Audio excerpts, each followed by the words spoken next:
Apa sebabnya menurut pendapat saya PKI menjadi besar? PKI Dodro. Dodro itu, lihat tangan saya loh, menjalar, menjalar, menjalar, menjalar. PKI menjadi kuat.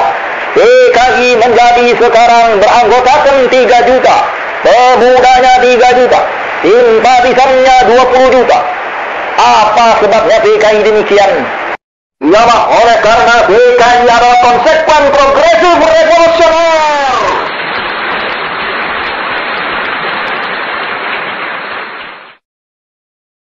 Cuplikan yang barusan kita lihat tadi merupakan potongan pidato Bapak Pendiri Bangsa Soekarno yang menghadiri HUT ke-45 PKI pada tahun 1965. Walaupun mengaku sebagai negara non-blok pada saat Perang Dingin, tidak bisa dipungkiri Soekarno memiliki kedekatan tersendiri dengan ideologi komunis, serta sikapnya yang anti-imperialisme dan kolonialisme sering terlihat dalam sentimen terhadap negara-negara barat.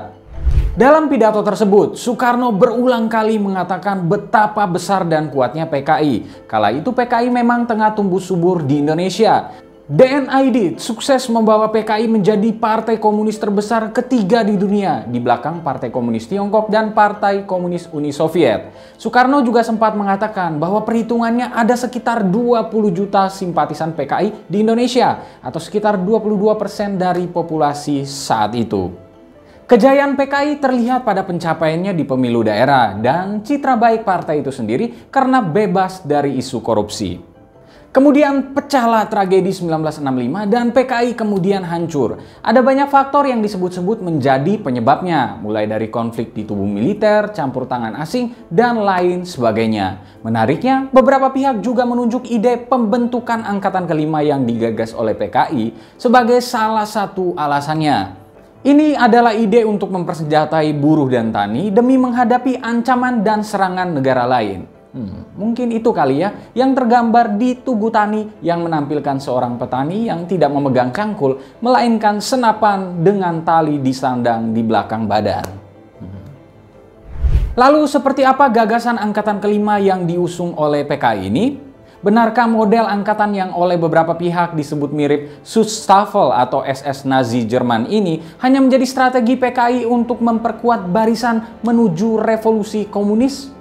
Sebelum kita mulai, pesan sponsor dulu ya. Pinter Politik baru aja merilis beberapa seri e-book loh yang berisi kumpulan tulisan. Sudah ada membaca politik Jokowi, membaca politik Luhut, dan jalan politik Prabowo. Dan buat yang nanya apakah ada versi buku cetaknya? Yes, sudah ada buku cetaknya juga. Link pembelian ada di kolom deskripsi ya. Back to the video, get your coffee and let's get it started.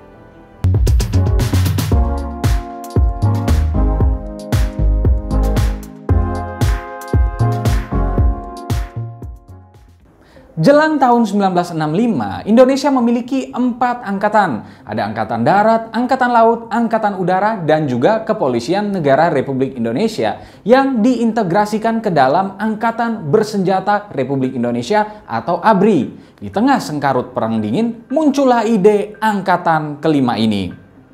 Terkait siapa yang mengusung gagasan ini masih menjadi perdebatan. Ada yang bilang bahwa Angkatan Kelima pertama kali dibawa oleh Ketua CCPKI D.N. Aidit pada 14 Januari 1965 dalam sebuah pertemuan dengan Soekarno. Aidit mengajukan ide agar pemerintah mempersenjatai massa buruh dan tani. Sebelumnya, D.N. Aidit sudah berbicara kepada Bernhard Kalb dari media asal AS, Columbia Broadcasting System alias CBS, bahwa partainya akan mengusulkan agar 15 juta buruh dan tani dipersenjatai. Menurut Rum Elai dalam tulisannya Titik Silang Jalan Kekuasaan tahun 1966, Angkatan Kelima merupakan inisiatif politik dari Aidit untuk melakukan takeover.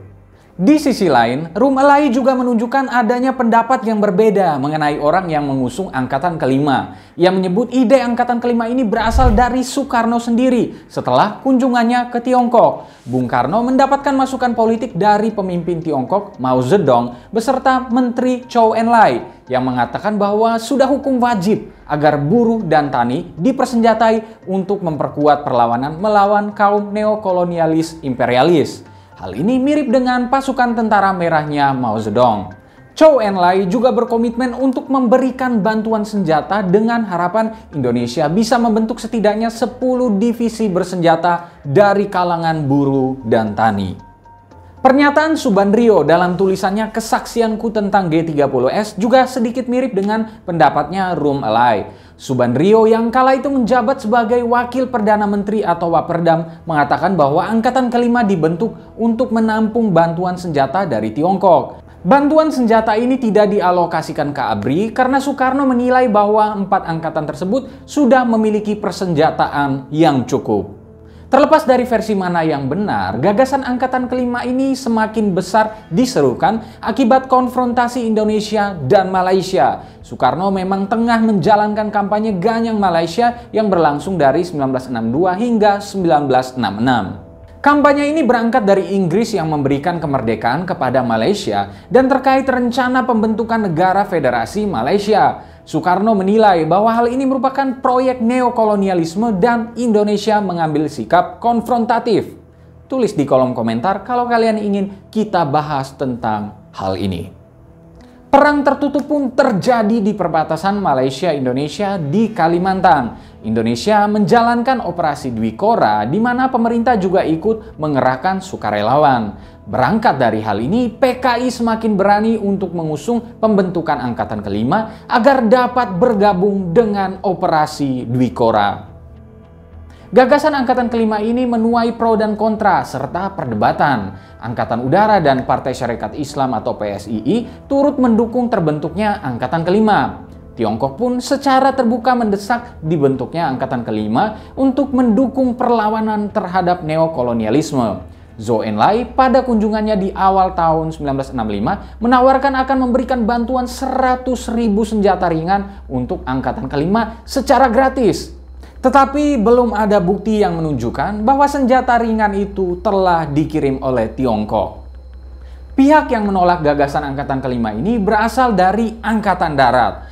Awalnya, Angkatan Darat menyerahkan keputusan pembentukan Angkatan Kelima kepada Soekarno. Namun kemudian ide itu belakangan ditentang langsung oleh Angkatan Darat sendiri. Angkatan Darat yang dipimpin oleh Letnan Jenderal Ahmad Yani yang menjabat sebagai Menteri atau sekaligus Panglima Angkatan Darat atau Menpangat mengatakan bahwa Angkatan Kelima ini tidak akan jauh berbeda dengan Angkatan Darat sehingga tidak efisien. Ada kekhawatiran Angkatan Kelima ini akan mengimbangi kekuatan Angkatan Darat dan dapat dijadikan alat untuk merebut kekuasaan. Selain itu, Yani mengatakan ada beberapa organisasi yang dapat menjadi bentuk konkret organisasi buruh tani yang bisa dipersenjatai. Ia mencontohkan Pertahanan Sipil atau Hansip, Organisasi Keamanan Desa atau OKD, dan Organisasi Pertahanan Rakyat atau OPR. Yani juga berargumen, jika Nekolim menyerang, tentu seluruh rakyat Indonesia akan dipersenjatai, tidak hanya buruh dan tani. Pada dasarnya Angkatan Darat dan PKI ini memang tidak memiliki hubungan yang baik. Yani dan beberapa jenderal di Angkatan Darat merupakan anti-komunis. Di sisi lain, banyak kader PKI yang tidak percaya pada perjuangan bersenjata dan menilai tentara adalah alat borjuasi. Aidit sebenarnya beberapa kali berusaha untuk menghilangkan sentimen di antara keduanya, namun usaha itu tidak berhasil atau bahkan makin memperparah situasi. Salah satu contoh usaha tersebut terjadi ketika Aidit menghasilkan rumusan metode kombinasi 3 bentuk perjuangan pada sidang pleno CCPKI 1954. Rumusan ini ingin menempatkan tentara setara dengan buruh tani karena ia menilai tentara merupakan salah satu kekuatan revolusi. Masih ingat kan soal teori 30% kekuatan militer untuk revolusi yang digadang-gadang Aidit? Nah, banyak kader PKI dan TNI yang tidak setuju dengan gagasan Aidit ini. Hubungan keduanya kemudian makin buruk akibat gagasan Angkatan Kelima dan kemudian peristiwa G30S. Ngomong-ngomong tentang G30S, gagasan Angkatan Kelima dari PKI ini tidak pernah terrealisasi dan bahkan berakhir kandas seiring terjadinya tragedi 30 September itu. Isunya makin menyudutkan PKI karena adanya fakta bahwa sukarelawan Dwi Kora sebagian pesertanya merupakan anggota pemuda rakyat yang dituduh berafiliasi dengan PKI. Mereka melakukan pelatihan militer di lokasi yang berada di Lubang Buaya, yang juga menjadi lokasi yang sama dengan terjadinya pembuangan mayat 6 Jenderal Angkatan Darat oleh Gerakan 30 September 1965 itu. Dari ke-6 perwira tinggi Angkatan Darat tersebut, salah satunya adalah Ahmad Yani, sosok yang tegas menolak Angkatan kelima. Hingga saat ini masih banyak perdebatan yang menyoroti siapa sebenarnya dalang di balik G30S. Beberapa mengatakan bahwa PKI memang berupaya melakukan kudeta yang dimulai dari upaya menyingkirkan para perwira tinggi militer. Sementara beberapa sumber lain menyebutkan bahwa hanya segelintir anggota PKI saja yang mengetahui penyerangan tersebut. Yang lain justru mengatakan PKI tidak ada hubungannya dengan G30S dan berargumen bahwa serangan ini adalah akibat konflik di internal militer sendiri. Terlepas dari perdebatan itu, yang jelas ide Angkatan kelima akhirnya memang kandas. Entah apa yang akan terjadi ya kalau angkatan yang satu ini benar-benar terwujud. Mungkin bisa muncul kelompok macam Tentara Merah ala Tiongkok atau bahkan pasukan SS ala Nazi Jerman. Well, kita hanya bisa berandai-andai saja. Nah, lalu bagaimana menurut kalian? Seperti apa kisah angkatan kelima ini harus dimaknai? Berikan pendapatmu. Terima kasih telah menyaksikan video ini. Jangan lupa untuk di rumah aja patuhi protokol kesehatan dan rajin-rajin cuci tangan kalian. Jika kalian punya saran atau masukan untuk konten-konten selanjutnya, jangan lupa untuk tinggalkan di kolom komentar di bawah ini. Jangan lupa juga untuk like, subscribe, dan nyalakan lonceng notifikasinya, serta ikuti terus pinterpolitik.com untuk dapatkan informasi seputar fenomena politik di Indonesia. Bye-bye.